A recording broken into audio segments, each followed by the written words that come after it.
kid's been drinking. This kid, fuck! Shit's about as bright as our future, y'all. Look.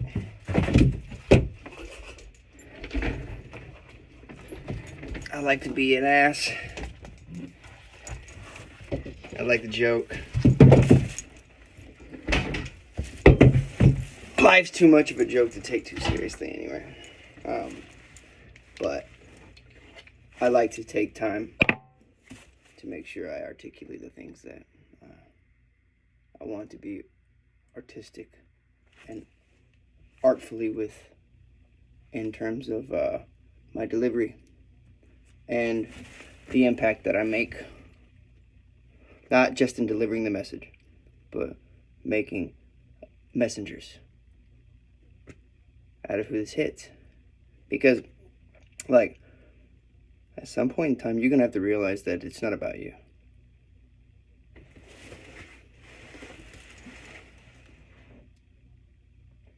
Who gives a fuck about you?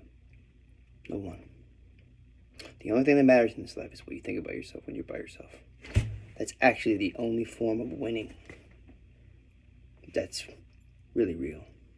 That's tangible.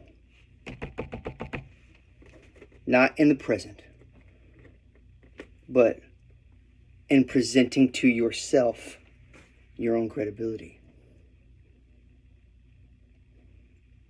I am forever fucking grateful for anyone that's ever supported me on this journey. The entire journey itself, but more specifically as an artist. And it's really weird. I'm at this interesting spot in my life. 35. It's the 5th pinnacle of my soul. It's my 15th year as a professional musician. And even that in itself is fucking insane.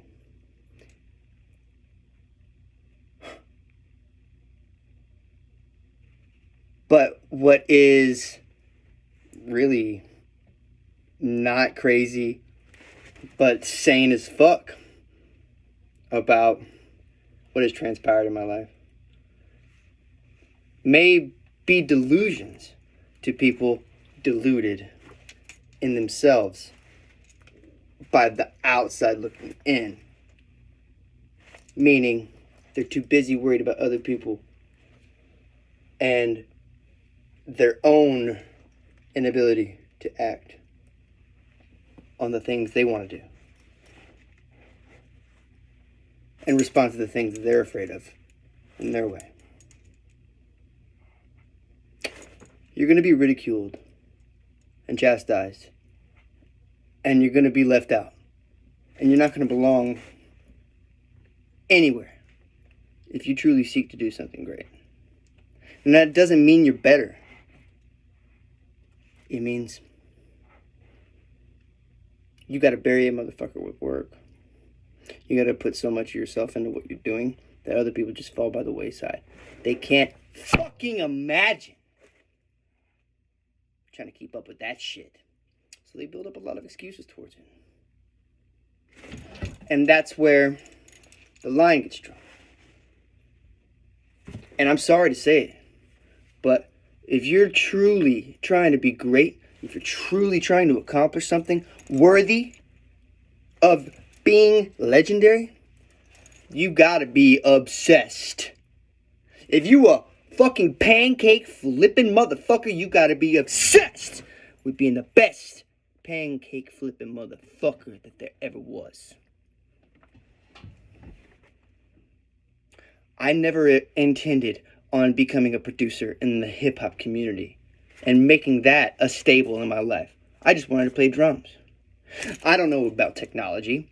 I don't know about the business. I don't know about how to sell fucking jack shit, but I can still sell water to a well.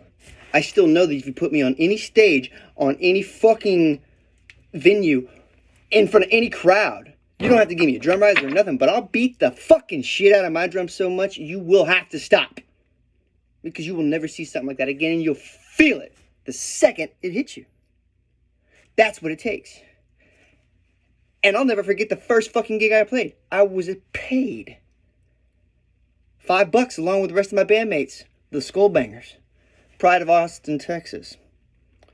Actually got tipped to stop playing. It was my first gig.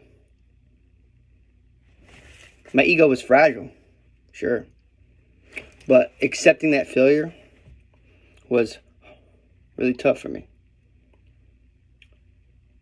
But the laughter from the tables as we unplugged, unpacked, and schlepped our sorry ass out the door, that broke me. I cried myself to sleep that night. I'm getting upset right now remembering it. But guess what I did the next morning? I practiced. And I practiced. And I practiced. And I practiced. And I practiced.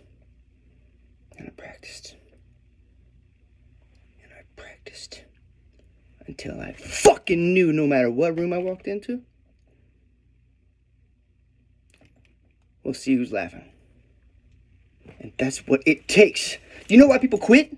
That's exactly what they lack. They don't have the will to impose whatever it is they want and whatever it is they need to do to get it. People come up against something, they don't like the process. They don't like a person that they're linked up with. It's too hard. When what they originally thought of, they quit. And they don't realize that it becomes a fucking habit. And later on in life, when you get a fucking family and your wife and the kids, it's going to come back and haunt them. It's not about you. It's about honoring the investment people made in you. The belief people put in you when you didn't believe in yourself. So ask yourself, what are you doing? If you knew you couldn't fail, what would you do? And are you taking the steps towards it? You can lie to everyone else. You can spin it to everyone else. But the one person you can't lie to, yourself. And that's where most of the greats find themselves at odds. Because some people are just okay being mediocre. And you're going to have to accept one day, when you're great,